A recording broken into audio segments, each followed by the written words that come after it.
Magandang araw po sa lahat po. Sinumpaang Salaysay. Ako si Leopoldo Untalan Tan Jr.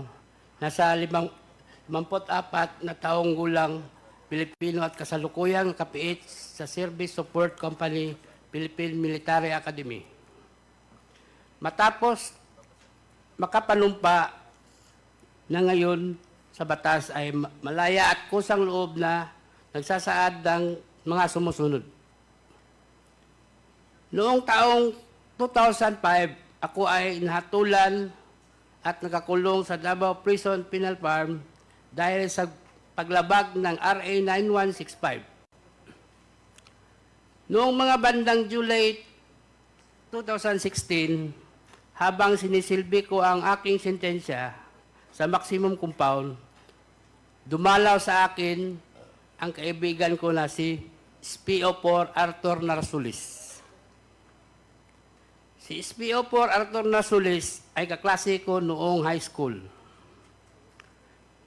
At sa kanya din ako humihingi ng tulong ng aking kaso. Siya ay naka-assign sa CIDG 11 at nakabase sa Davao City.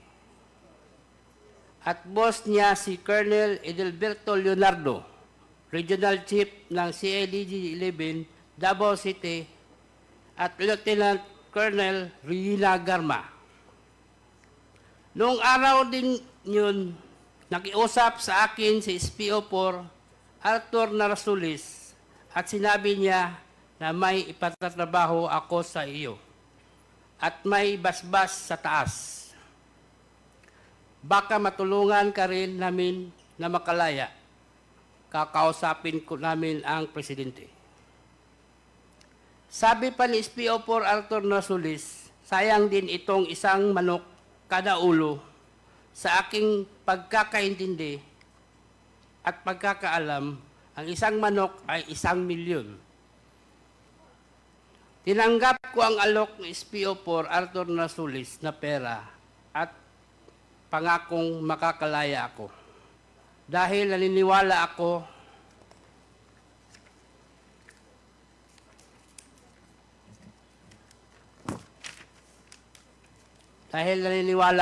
sa kapasidad at kakayahan ng boss niya na si Colonel Edelberto Leonardo na matutupad nila ang kanilang pangako dahil sa malakas sila sa taas. Tinanong ko kay SPO4 Arthur Narsulis kung sino ang mga tatrabahuin at pinakita niya ang isang kapirasong papel na naglalaman ng mga pangalan ni na Chukintong at Jackson Lee. At sinabi pa ni SPO4 Arthur Narsulis na 3 sila, ngunit yung isa na may pangalan na Peter Wang ay darating mamayang gabi dahil manggagaling siya sa ibang kolonya. Nagpakita pa si SPO4 Arthur Narsulis sa akin ng isang papel na naglalaman ng iba't ibang pangalan ng 32 na Chinese drug lords na nakapiit sa iba't ibang kolonya. Sinabi pa ni SPO4 Arthur Narsulis na ang mga Chinese na mga ito ay drug lords at galit ang presidente sa kanila.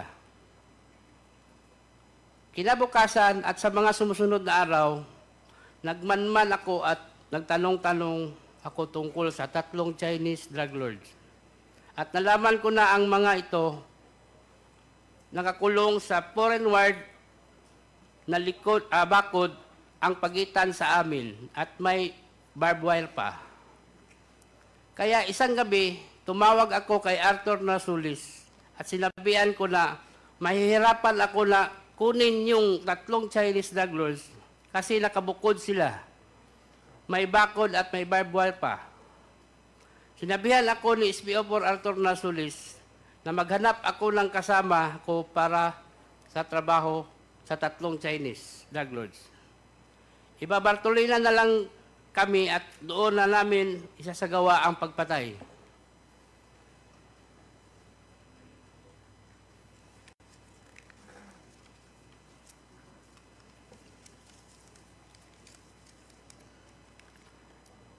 ayaw nilang pumasok nung una dahil nakita kami sa loob ng selda ni Fernando Magdadaro.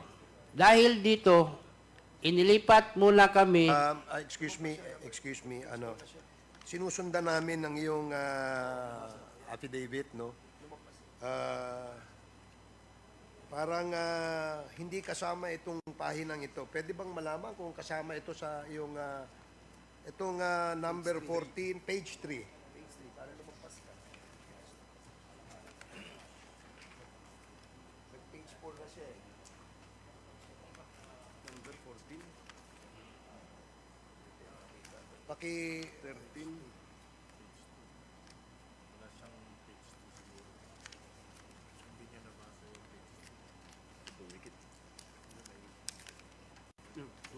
Dumikit lang. Dumikit. Number 14. Galing kasi 13, di ba? Dumikit lang. Paki-check mo nga ulit kung yan ba kasama sa iyong salaysay.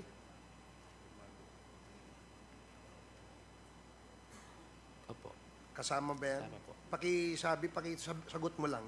Yan bang pahinang yan ay kasama sa iyong sinumpaang salaysay? Kasama po. Okay, sige. Pwede mo nang ipagpatuloy.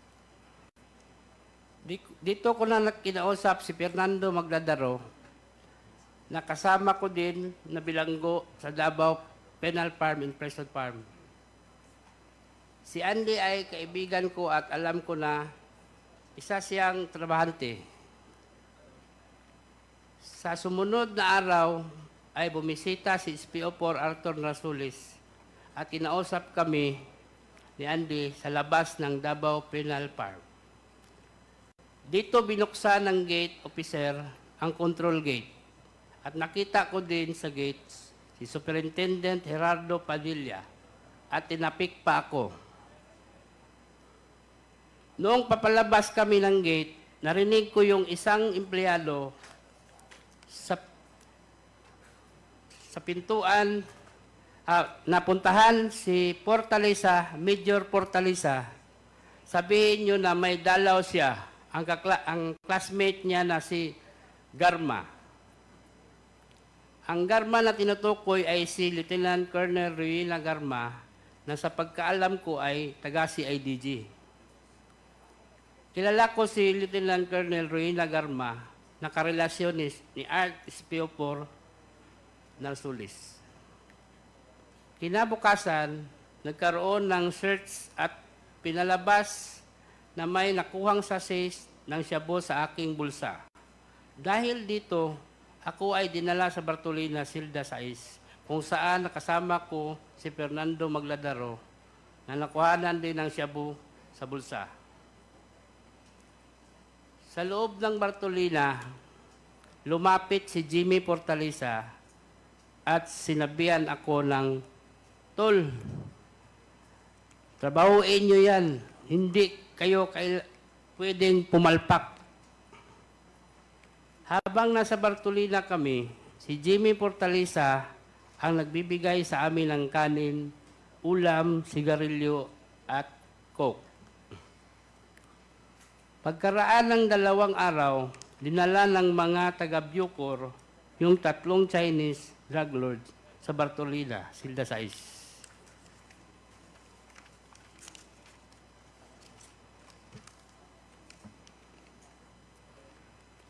Ayaw nilang pumasok nung una dahil nakita kami sa loob ni Fernando Magdadaro.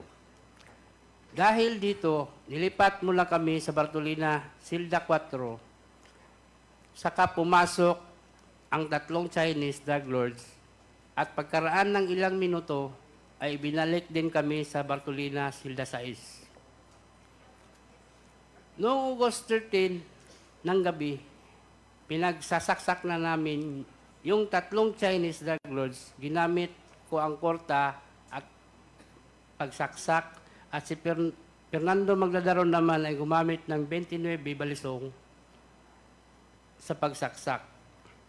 Ang korta at 29 balisong na nagamit ng palaksak na binigay ni Leo Pinkian isang araw bago yung insidente.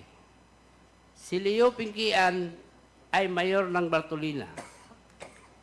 Napag-usapan namin ni Fernando Magdadaro na sabay naming sasaksakin yung tatlong Chinese drug lords kaya pinagsasak niya si Chu Kintong habang pinagsaksak ko naman si Peter Wang.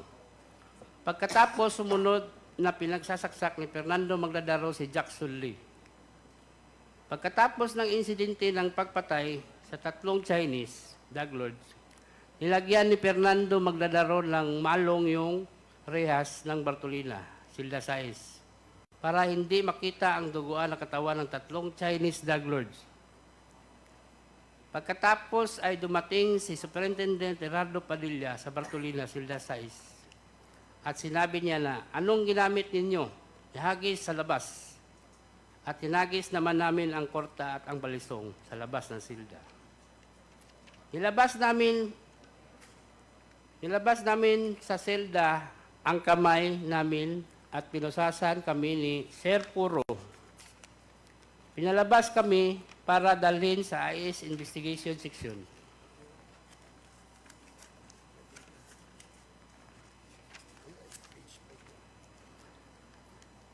Habang naglalakad kami papuntang investigation section, tumunog ang cellphone ni Superintendent Padilla. Nakita ko sa napilindot ni Superintendent Padilla ang kanyang cellphone. Nadinig ko na sinabi nung tumawag kay Superintendent Padilla, "Congrats, Superintendent Padilla. Job well done." Pero grabe yung ginawang dinuguan. Alam ko na ang kausap ni Superintendent Padilla ay si Presidente Duterte dahil pamilyar ko ang boses niya. Sandali lang, no? Teka muna, medyo seryoso yung sinabi mo eh. Pinaninindigan mo ba yan? Opo, sir. Pwede bang ulitin mo kung ano yung sinabi mo?